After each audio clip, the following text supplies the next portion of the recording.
নমস্কার। আমি সাধু বাবা আপনাদের সামনে। আপনারা ভালো আছেন তো? আশা করি ভালো আছেন। ভালো থাকুন। আজকে এই দু চারটে মানুষের চরিত্রের কথা বলার পর সহজভাবে কি করে ধ্যান করা যায় সেটা নিয়ে আপনাদেরকে বলবো। আপনারা একটু ধৈর্য ধরে শুনুন। প্রথমেই বলি, আপনারা একটু সংযত থাকুন।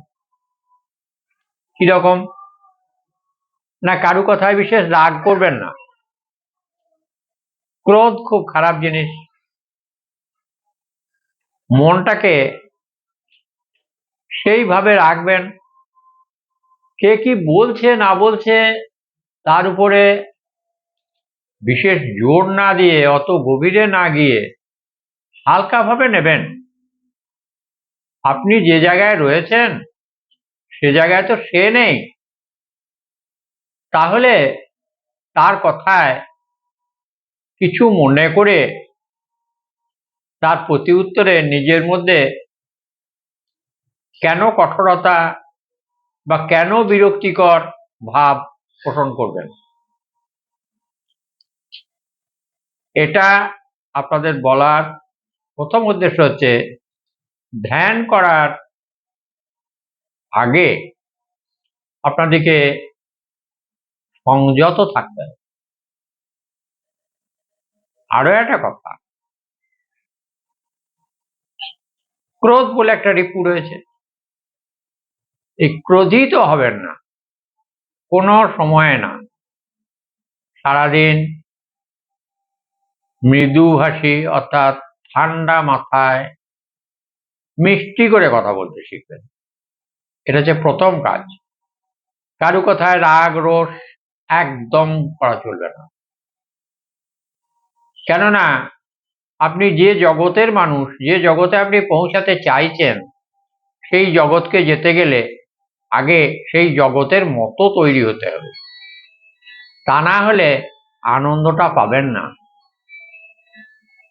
হ্যাঁ, তাহলে আপনাদের এ কথাটা আমি আগেই বলে দিলাম, কারণ যে যে কাজে থাকবেন সে সেইটাকে নিয়েই থাকবেন।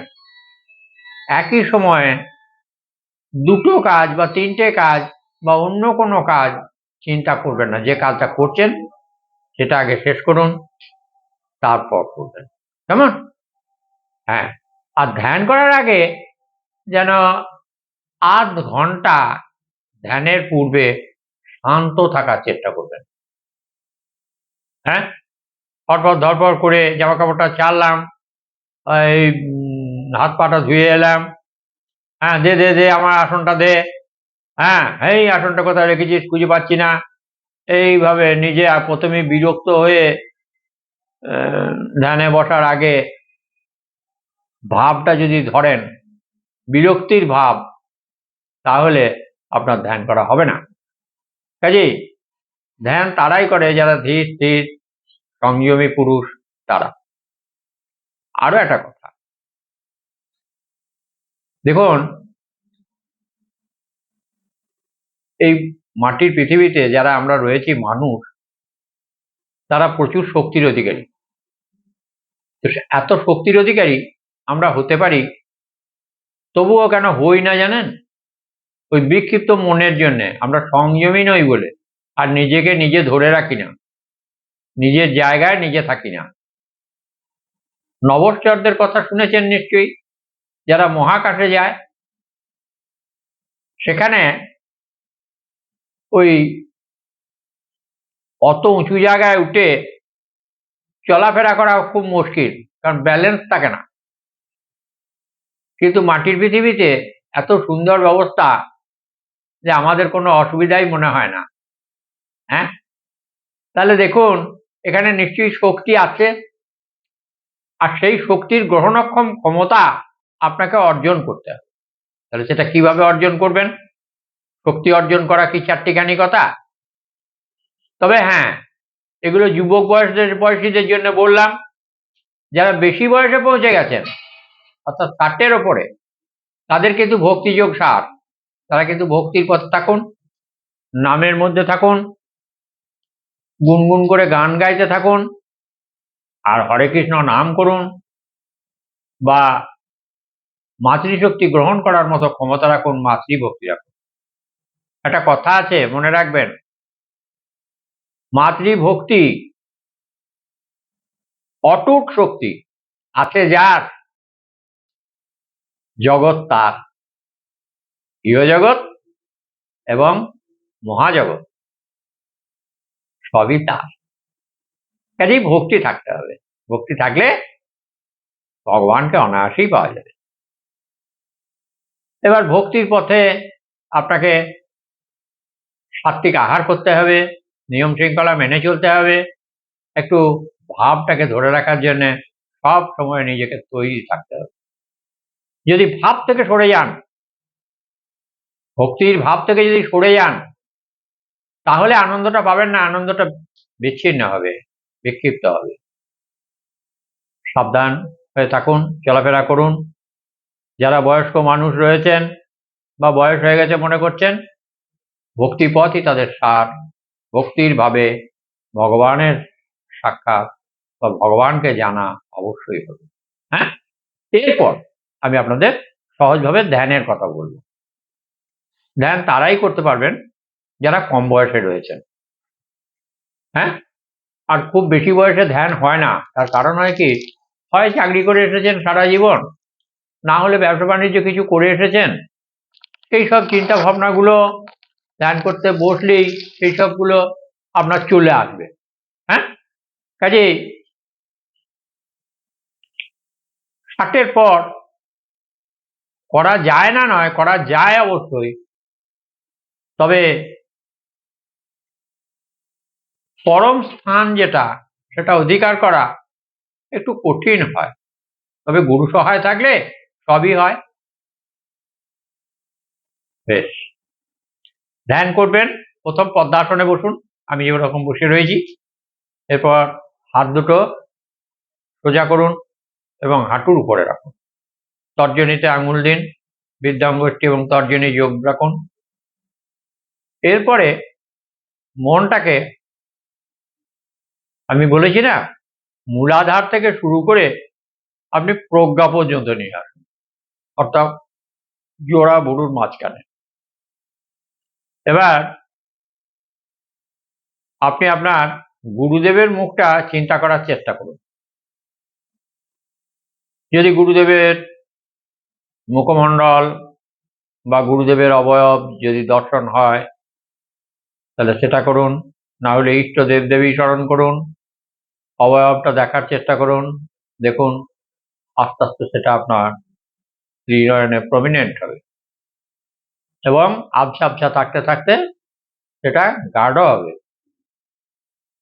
আচ্ছা, তারপর কি হয় না, তারপর একবার গুরুকে মনে হয়, তখন গুরুর ছবিটা দেখা যায়। তারপরে ইষ্ট দেবদেবী, সেটাও দেখা যায়, আবার সেটা মুছে যায়, গুরু আসে, গুরু চলে যায়, আবার সেটা এরকম ভাবে চলতে থাকে। আচ্ছা, ধ্যান কিন্তু চেতন মনের অভিশাপ। চেতন থাকবে, অথচ আপনি ধ্যানের মধ্যে দিয়ে যে ধারণায় পৌঁছাবার চেষ্টা করবেন, আপনি সেই ধারণায় ধারাবাহিকভাবে অনেক উপরে উঠে যাবেন বা সেই জায়গায় পৌঁছে যাবেন। উত্তরোত্তর বিশেষ একটা ধারণা করতে করতে মন এক সময় অসীমে পৌঁছে যাবে এবং প্রচুর আনন্দ পাওয়া যাবে। এছাড়াও একটা কথা মাথায় রাখুন, যারা এই জড়জগতে রয়েছেন তারা তো মানুষের সংস্পর্শে এসেছেন। এক একজন এক এক রকম, এক একজন এক এক রকম ব্যবহার, কথাবার্তা, চালচলন, ধরন গঠন। তেমনি আপনার মনের মধ্যে নানান রকম ভাবের উদয় হবে, কিন্তু এক সময় সেগুলো মুছে যাবে। আপনি একটু ধৈর্য ধরে বসুন, বেশিক্ষণ নয়, 15 থেকে 20 মিনিট বসার পর দেখবেন ওগুলো মুছে যাচ্ছে এবং আপনি ধ্যানের সঠিক জায়গায় পৌঁছে গেছেন। তারপর নিজেকে নিজে জানবেন কেমন করে না, গুরুর কাছে গিয়ে যখন আলোচনা করবেন তখন দেখবেন গুরুদেব নিজেই বলবেন যে নিজেকে নিজে জানুন। কাজেই নিজেকে না জানলে অপরকে জানা যায় না। আপনার ভিতরে না থাকলে বাইরে আপনি কোথাও কিছু পাবেন না। কাজেই যা পাবেন, যা চাইছেন, যা দেখবেন তা কিন্তু আপনার ভিতরেই আছে, বাইরে নয়। ওই আপনার ভিতরে যেটা আছে আপনি সেটাই দেখবেন। এটাই হচ্ছে প্রজ্ঞার বিশেষ কাজ। এবার জ্ঞান যত সূক্ষ্ম হবে, বুদ্ধি তত তীক্ষ্ণ হবে, আর আপনার কর্ম তত সহজ হবে। তবে ধ্যান করলে যে ধারণা পাবেন, সেই ধারণার মধ্যে দিয়ে আপনাকে এগিয়ে যেতে হবে। আপনি আপনার মতো করে আগাবেন, আপনাকে কেউ পিছু ফেলবে না। তবে আগাবেন, এটাও ঠিক, নিজেকে চেতন মনে রাখবেন। ভুল করছেন কি ঠিক করছেন সেটা গুরুর কাছে জেনে নেবেন, তাহলে আপনার পথ পরিষ্কার। যিনি পথপ্রদর্শক তিনি আপনাকে ঠিক আগিয়ে নিয়ে যাবেন এবং ঈশ্বরমুখী করে তুলবেন। ঠিক যখন আপনার ভাব সাধনার মধ্যে দিয়ে যখন সমাধিস্থ হবেন, তখনও আপনার গুরু থাকবে। গুরু শেষটায় আর থাকে না, আর দরকারও হয় না। তখন গুরু একটু দূরে থাকে, ঈশ্বর দর্শন অবশ্যই হয়, কেন হবে না? চেষ্টা করতে হবে। মানুষ সব পারে, মানুষ পারবে না তা কখনো হয় না। মানুষ এই পৃথিবীর সব থেকে শ্রেষ্ঠ জীব। তার মধ্যে যে শক্তি আছে সেই শক্তি দিয়েই সে এই জড়জগতের অর্থাৎ আমার মায়ের জগতের যে শক্তি, সেই শক্তি সমস্তটাই সে গ্রহণ করতে পারে। আপনি এই কথাটা আমি নিজেও বিশ্বাস করি, আপনাদের বিশ্বাস করতে বলছি। আমি আমার ধ্যান ধারণা থেকে আপনাদের বললাম, এবং আপনাদেরকে সবসময় মনে রাখতে হবে, নিজেকে ধীর স্থির হতে হবে, চঞ্চলতা মোটেই নয়, বিক্ষিপ্ত মনে কখনো থাকবেন না। হ্যাঁ, সহজ সরল মন নিয়ে পথ চলতে শুরু করুন, একদিন আপনি আপনার লক্ষ্যে পৌঁছে যাবেন। এটা অবধারিত সত্য। কেমন? ধ্যান মানে বিরাট কিছু ব্যাপার। হ্যাঁ, 3 মণ ঘি আনতে হবে, 10 মণ কাঠ লাগবে, এসব নয়। ধ্যান হচ্ছে মনের ব্যাপার। আপনি মনটাকে যত সংযত রাখতে পারবেন তত ভালো। মন যখন একটা লক্ষ্যে স্থির থাকে তিনিই মুনি, আর যার লক্ষ্যে স্থির আছে এবং লক্ষ্যে পৌঁছাতে পারে লক্ষ্য স্থির রেখে, সে হচ্ছে ঋষি। এই মুনি ঋষিদের কথা কখনো ব্যর্থ হবে না। আপনারা এগিয়ে চলুন, আপনারা আরো আগাচ্ছেন, আরো এগিয়ে চলুন। আপনাদের দৃষ্টি তীক্ষ্ণ হোক, তীব্রতা হোক, আসুক। আপনাদের চলার পথ সুদৃঢ়, শক্তপোক্ত। আপনাদের পড়ে যাওয়ার কোনো ভয় নেই। আপনাদিকে রক্ষা তিনি করবেন, আর বাস্তবে আমি রয়েছি, অবশ্যই চেষ্টা করব, এটুকু বিশ্বাস রাখতে পারেন।